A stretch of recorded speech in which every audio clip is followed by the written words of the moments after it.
नमस्कार। आज हम बात करेंगे नवरात्र के 5वें दिन की, जिसमें स्कंद माता की पूजा होती है। हमारे हिंदू धर्म में आदि शक्ति माँ दुर्गा के भक्तों के लिए खास होता है। नवरात्रि के पावन दिनों में माँ दुर्गा के 9 अलग अलग स्वरूपों की पूजा की जाती है।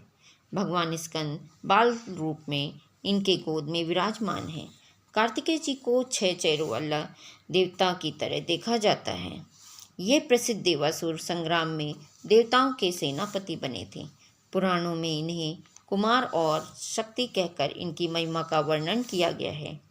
इन्हीं भगवान स्कंद की माता होने के कारण माँ दुर्गा जी के इस स्वरूप को स्कंद माता के नाम से भी जाना जाता है।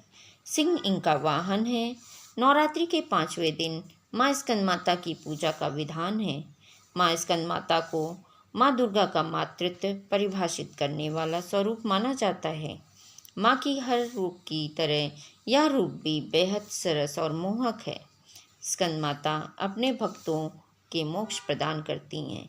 चाहे जितना भी बड़ा पापी क्यों ना हो, माँ उसे भी अपने प्रेम के आंचल से ढक लेती हैं। माता की 4 भुजाएं हैं। माता ने अपने 2 हाथ में कमल का फूल पकड़ा हुआ है। इनके एक भुजा ऊपर की तरफ उठी हुई है। एक हाथ से अपने पुत्र स्कंद को पकड़ा हुआ है। इनकी उपासना से भक्तों की सारी इच्छाएं पूरी होती हैं। भक्त को मोक्ष मिलता है। इनकी पूजा करने से संतान योग की प्राप्ति होती है। माँ की उपासना से नकारात्मक शक्तियों का नाश होता है। माँ का स्मरण करने से ही असंभव कार्य संभव हो जाते हैं। स्कंद माता की पूजा करने के लिए प्रातःकाल उठकर पीले रंग के वस्त्र धारण करें। इसके बाद कलश की पूजा करें और फिर इसके स्कंद माता का ध्यान करते हुए उन्हें पीली चीज़ों का भोग लगाएं और पीले फूल भी अर्पित करें। नवरात्र के 5वें दिन केले का नैवेद्य चढ़ाएं। बहुत शुभ माना जाता है। ऐसा करने से कैरियर में ग्रोथ होती है और परिवार के सदस्य अपने अपने क्षेत्र में तरक्की करते हैं। पौराणिक मान्यताओं के अनुसार सती द्वारा स्वयं को यज्ञ में भस्म करने के बाद भगवान शिव सांसारिक संसार से अलग होकर कठिन तपस्या में लीन हो गए। उसी समय देवतागण तारकासुर नामक असुर के अत्याचारों के से कष्ट भोग रहे थे। तारकासुर को यह वरदान था कि वह केवल शिव पुत्र के हाथों से ही मारा जा सकता है। कथा के अनुसार तारकासुर ने एक बार घोर तपस्या से ब्रह्मा को प्रसन्न किया।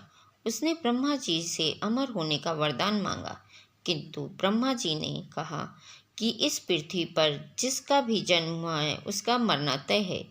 इस पृथ्वी पर कोई भी जीव अमर नहीं है। तब उसने ब्रह्मा जी से वरदान मांगा कि इस धरती पर कोई भी उसे मार नहीं सकता, केवल शिव की संतान ही उसका वध करेगी। तारकासुर का मानना था कि सती के भस्म होने के बाद भोलेनाथ कभी शादी नहीं करेंगे और कोई उनका पुत्र नहीं होगा। सभी देवताओं की ओर से महर्षि नारद पार्वती जी के पास जाते हैं और उनसे तपस्या करके भगवान शिव को पति के रूप में प्राप्त करने के लिए आग्रह करते हैं। हजारों सालों के तपस्या के बाद भगवान शिव माता पार्वती से विवाह करते हैं। भगवान शिव और पार्वती की ऊर्जा मिलकर एक अत्यंत ज्वलनशील बीज को पैदा करते हैं और भगवान कार्तिकेय का जन्म होता है। वह बड़े होकर सुंदर, बुद्धिमान और शक्तिशाली कुमार बने। ब्रह्मा जी से शिक्षा प्राप्त करने के बाद देवताओं के सेनापति के रूप में भी सभी देवताओं ने उन्हें आशीर्वाद प्रदान किया और तारकासुर के खिलाफ युद्ध के लिए विशेष हथियार प्रदान किए। देवी स्कंद माता ने ही कार्तिकेय को युद्ध के लिए प्रशिक्षित किया। भगवान कार्तिकेय ने एक भयंकर युद्ध में तारकासुर को मार डाला।